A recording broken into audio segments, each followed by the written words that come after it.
Radio Kantipur, radio राष्ट्रको। वर्षमा 2 महिने शिशुसहित थप 17 जनामा कोरोना संक्रमण पुष्टि, संक्रमितको संख्या 79 पुग्यो।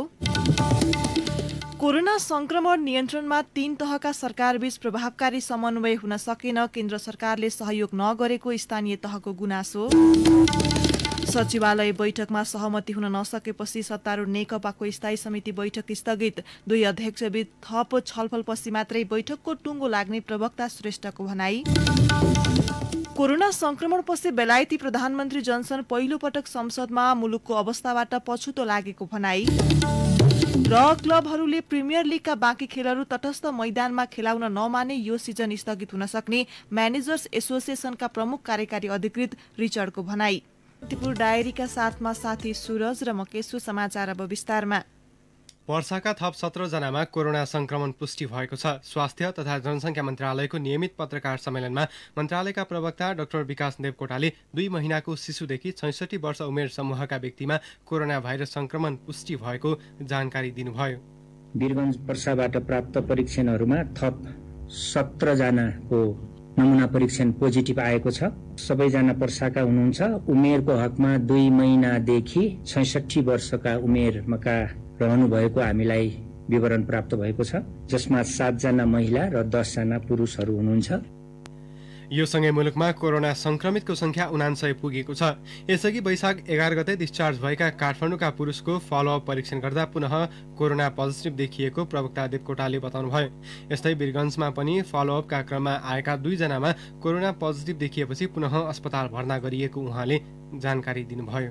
गत वैशाख 11 गते डिस्चार्ज हुनुभएका 58 वर्षीय काठमाडौँका पुरुषको पुनः फलोअपमा नमुना परीक्षण गर्दा नमुनामा पोजिटिभ देखिए पश्चात उहाँ पाटन अस्पतालमा भर्ना हुनुभएको छ, थप उपचार तथा व्यवस्थापनको लागि। त्यसै गरी वैशाख 14 गते डिस्चार्ज हुनुभएका रौतहटका 19 वर्षीय र पर्साका 44 वर्षीय पुरुषहरूको पनि फलोअपमा पुनः परीक्षण गर्दा नमुना परीक्षण पोजिटिभ आएकोले वीरगञ्जको अस्पतालमा, नारायणी अस्पतालमा भर्ना भई उपचारको क्रममा रहनु भएको छ।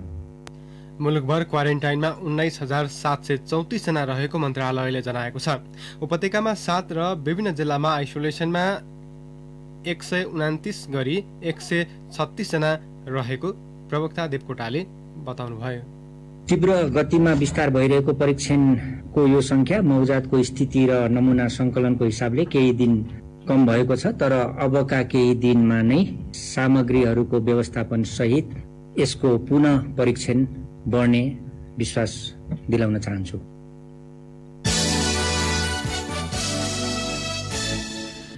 सरकारले जेठ 5 गतेसम्मका लागि लकडाउनको समय थपेको छ। कोरोनाको संक्रमण जोखिम कायमै रहेकाले सरकारले थप 11 दिन लकडाउनको समय बढाएको हो। अघिल्लो पटक थप गरिएको समय भोलि सकिँदैछ। यस्तै अन्तर्राष्ट्रिय सीमा नाका जेठ 18 गतेसम्म बन्द गर्ने निर्णय पनि सरकारले गरेको छ। छिमेकी भारतमा कोरोना संक्रमितको संख्या बढिरहेका बेला सीमा नाका जेठ 18 सम्म बन्द गर्ने र थप कडाई गर्ने निर्णय आज बसेको मन्त्री परिषद बैठकले गरेको हो।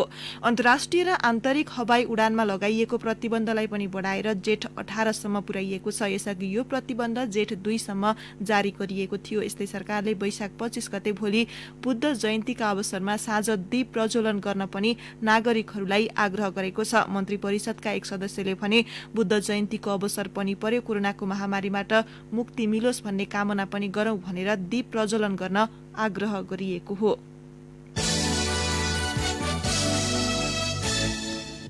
अब कान्तिपुर सविस्तार।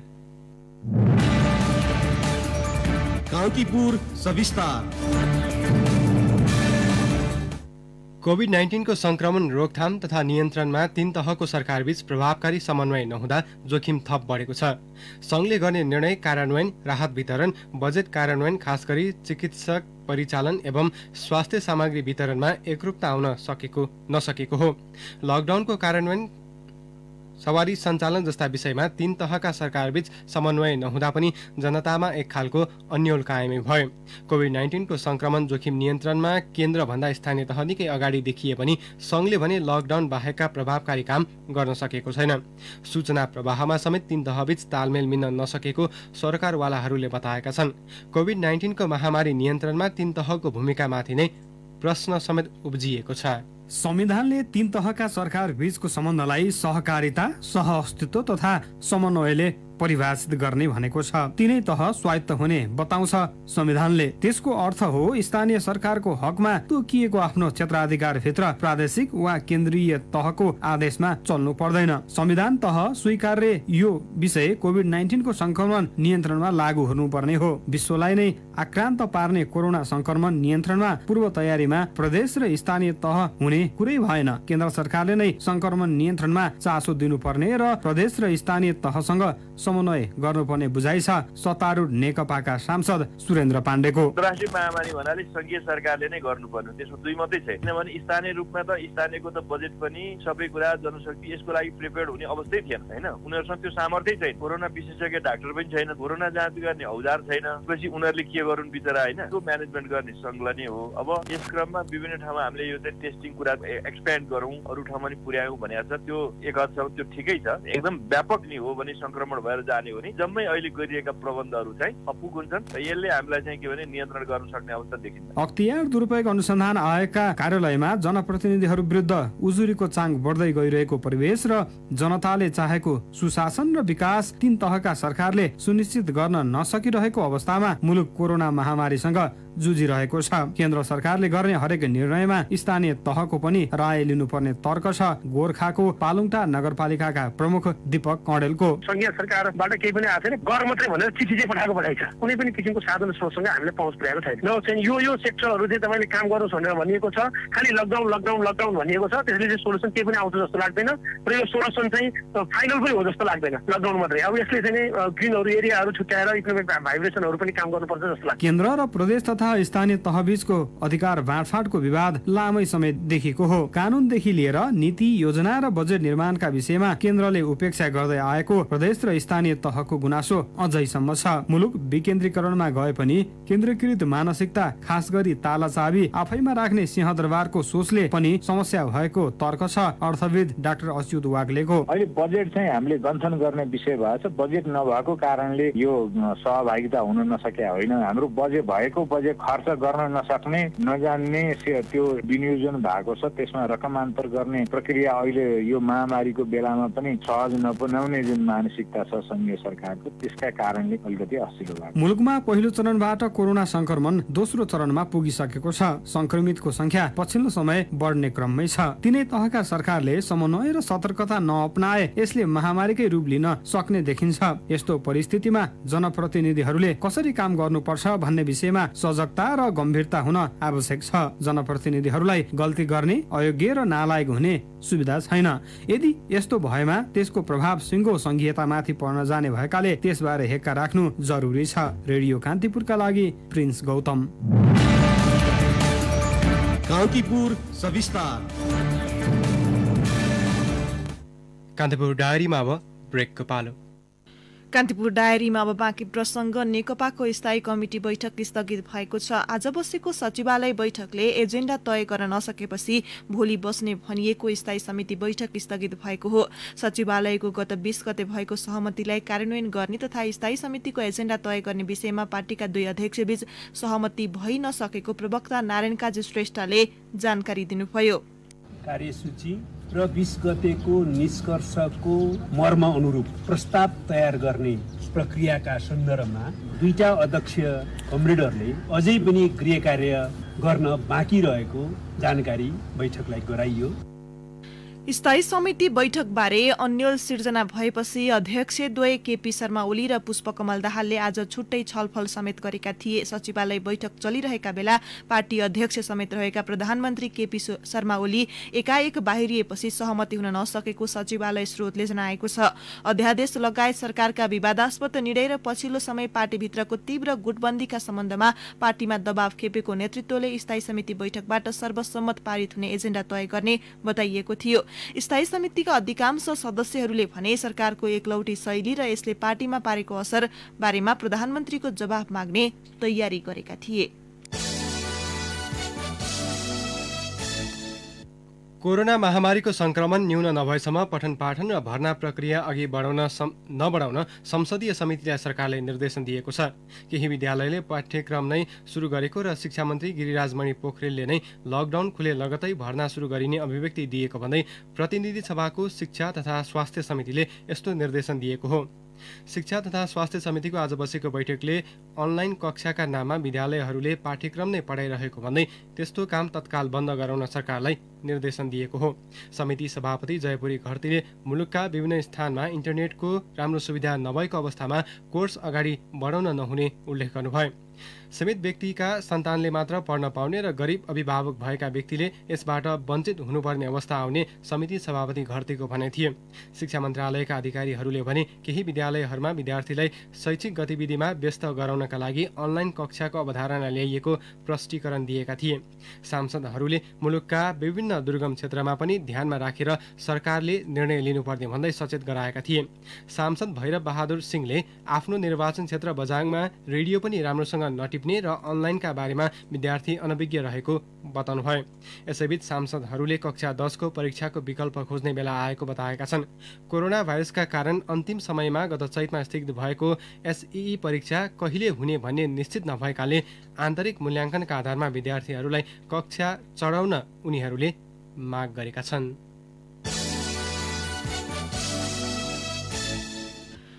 प्रतिपक्षी नेपाली कांग्रेसका सभापति शेरबहादुर देउवाले कोरोना संक्रमण रोकथाम र नियन्त्रणका लागि प्रभावकारी कदम चाल्न प्रधानमन्त्री केपी शर्मा ओलीको ध्यानाकर्षण गराउनु भएको छ। पछिल्लो समय कोरोना संक्रमित बढेको र यसले थप जोखिम बढाएको भन्दै सभापति देउवाले परीक्षणको दायरा तीव्र पार्न प्रधानमन्त्री ओलीको ध्यानाकर्षण गराउनु भएको हो। प्रधानमन्त्रीलाई आज टेलिफोन गर्दै सभापति देउवाले युद्ध स्तरमा परीक्षण गर्न र स्थितिलाई थप जटिल बन्न नदिन आग्रह गर्नुभएको हो।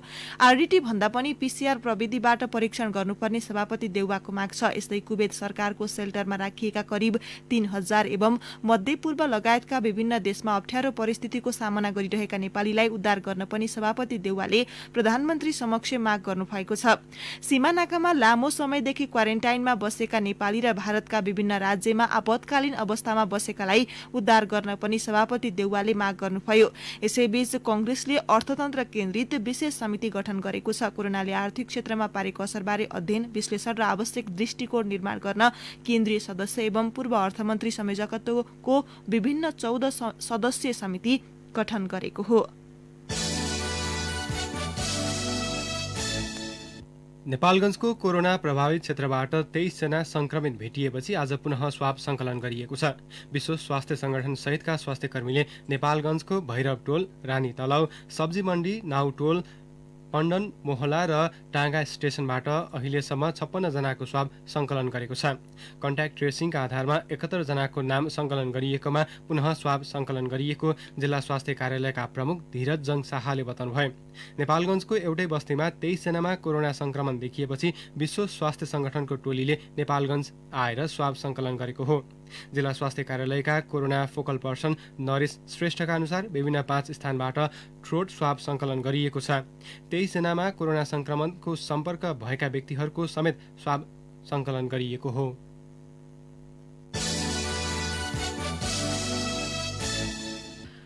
कोरोना सन्तासका कारण मुलुक लकडाउनमा गएसँगै उद्योग, कल कारखाना, व्यवसाय ठप्प प्राय बनेका छन्। तर कृषकलाई लकडाउनले खासै प्रभाव परेको छैन। उनीहरू लकडाउन हुनु पूर्व पनि बारीमै व्यस्त थिए, अहिले पनि बारीमै छन्। थप विवरण सहित रुकुम पश्चिम सहकर्मी हरि गौतम। गत चैत्र 11 गतेदेखि सुरु भएको लकडाउनका कारण जिल्ला सदरमुकाम, मुख्य बजार तथा स्थानीय तहका केन्द्रहरू ठप्प छन्। कोरोना भाइरसका कारण लकडाउनको अवधि बढ्दै पनि गएको छ। तर ग्रामीण क्षेत्रमा भने लकडाउनमा पनि किसान बारीमै छन्। लकडाउन सुरु भएदेखि हालसम्म पनि किसानको व्यस्तता बारीमा छ। आठबिसकोट नगरपालिका 2 का जय बुढा अब आजभोलि देशमा यो कोरोनाको कारणले गर्दा लकडाउन छ। लकडाउन भए पनि के गर्नु, गाउँघरमा अब खाद्यान्न अभाव हुने देखिएको हुनाले बारीहरू खोज्ने, गहुँ काट्ने, आलु गोड्ने, मकै गोड्ने, गाई भैँसीलाई चाहिँ घाँस गर्ने, लेखा धपाउनेतिर लागिरहेछन् हामी। देशमा लकडाउन सुरु हुने समयमा मसुरो पाकेको थियो। किसान तोरी भित्र्याउँदै थिए। लकडाउन बढ्दै जाँदा किसानको व्यस्तता पनि बढ्दै गयो। मसुरो, तोरी लगायतका बालीपछि किसान गहुँ भित्राउन लागे। गहुँ भित्र्याउन, मकै लगाउन, मल बोक्ने तथा पहिल्यै बोकेको मल रोक्याउन व्यस्त किसान हाल मकै लगाउने, धानको ब्याट राख्ने काममा व्यस्त छन्। कठिनाइका बीचमा पनि किसानले खेतीपातीको काम जारी राखेका छन्। सानीबेरी गाउँपालिका 3 का अध्यक्ष बिर्ख बहादुर पिष्ट। यो लकडाउनले गाउँले किसानहरूलाई फरक त पारेको छैन। केही कठिनाइहरू भए तापनि दैनिक रूपमा अनिवार्य रूपमा चाहिँ गर्नुपर्ने बाध्यता भएकोले गरिराख्नु भएको छ। किसानहरूले लगभग आफ्नो बारीको गहुँहरू सबै चाहिँ घरभित्र राखिसक्नु भएको छ होइन। अब कसैले मौसमको कारणले गर्दाखेरि घरभित्रै राखेर पनि गहुँ मिर्नेदेखि लिएर ढल्याउने काम गरिराख्नु भएको छ। धानको ब्याज राख्ने यो काम पनि गरिराख्नु भएको छ। विश्वव्यापी फैलिएको कोरोना भाइरसका कारण हरेक दिन त्रास बढिरहेको छ। तर किसानले बारीमा काम नगरी सुख छैन। बारीको बाली भित्र्याउन र नयाँ बाली लगाउनु पर्ने मुख्य समयमा कोरोनाको चाप उत्तिकै परेको छ। सकेसम्म सतर्कता र सावधानी अपनाएर काम गरिरहेको किसानले बताएका छन्। जिल्ला प्रशासनले पनि हेलचेक्राइ नगरेर कृषि कर्म गर्न भनेको छ। प्रमुख जिल्ला अधिकारी उपेन्द्र राज पौड्याल। लकडाउनको परिपालना पनि गर्नुपर्छ, खेतबारीमा काम पनि गर्न दिनुपर्ने अवस्था छ। त्यसलाई के गरिएको छ भन्दाखेरि कुनै भिडभाड नगरिकन शान्तपूर्ण तरिकाले, सुरक्षित तरिकाले आफ्नो स्वास्थ्यलाई ख्याल गरेर आफ्नो खेती किसानको काम गर्नु भन्ने भनिएको छ। किसानका लागि मानो रोपेर मुरी उब्जाउने बेला हो। यो बेला पाकेको बाली नभित्र्याएर नयाँ बाली नलगाए हातमुख जोड्न धौधौ भइहाल्छ। महामारीको रूपमा फैलिरहेको कोरोना भाइरसबाट बच्दै नियमित खेती किसानी चलाउन किसानलाई चुनौती छ। यही समयमा सरकारवालाले खेतबारीमा काम गर्ने किसानका लागि सावधानीका उपाय सिकाउनुका साथै सम्भव हुने खालका सुरक्षाका सामग्री पनि सहयोग गर्ने कि। रेडियो कान्तिपुरका लागि रुकुम पश्चिमबाट हरि गौतमको रिपोर्ट।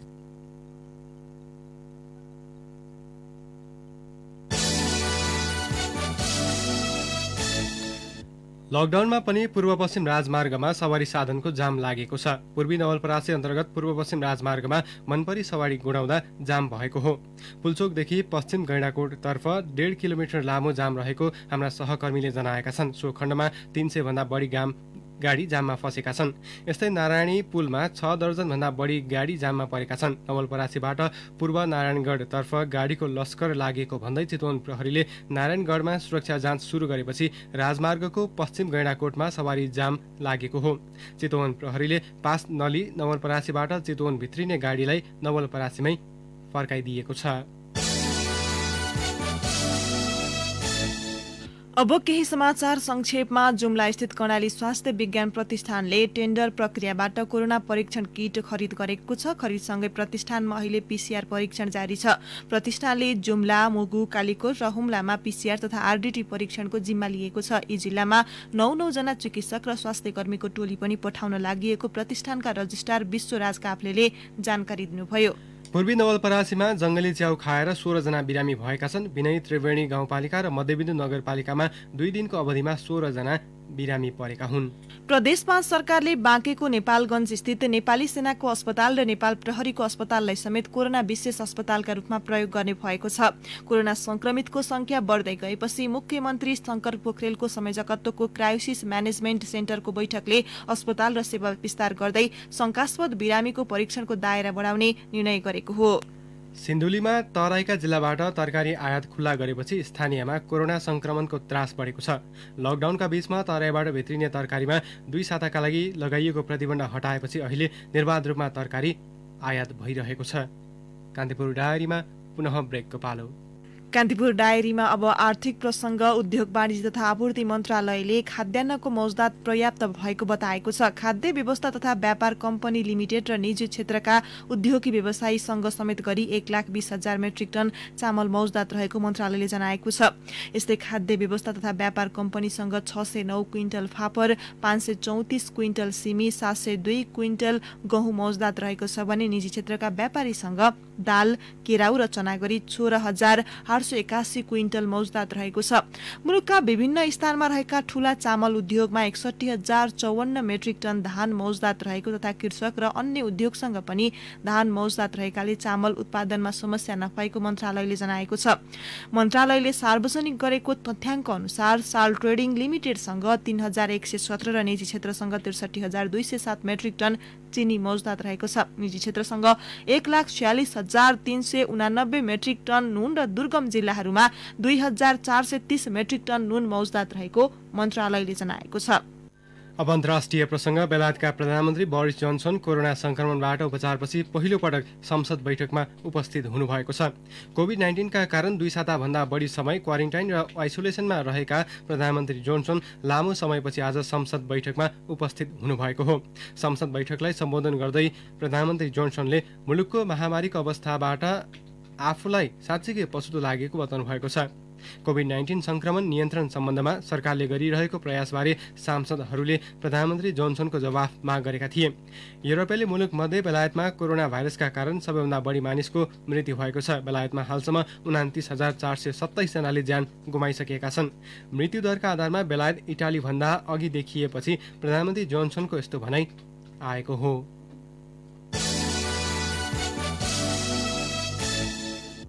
प्रिमियर लीगका अब खेल प्रसङ्ग। प्रिमियर लीगका बाँकी खेलहरू तटस्थ मैदानमा क्लबहरूले खेलाउन नमाने यो वर्षको प्रिमियर लीग स्थगित हुन सक्ने लीग म्यानेजर्स एसोसिएसनका प्रमुख कार्यकारी अधिकृत रिचर्ड विभानले बताएका छन्।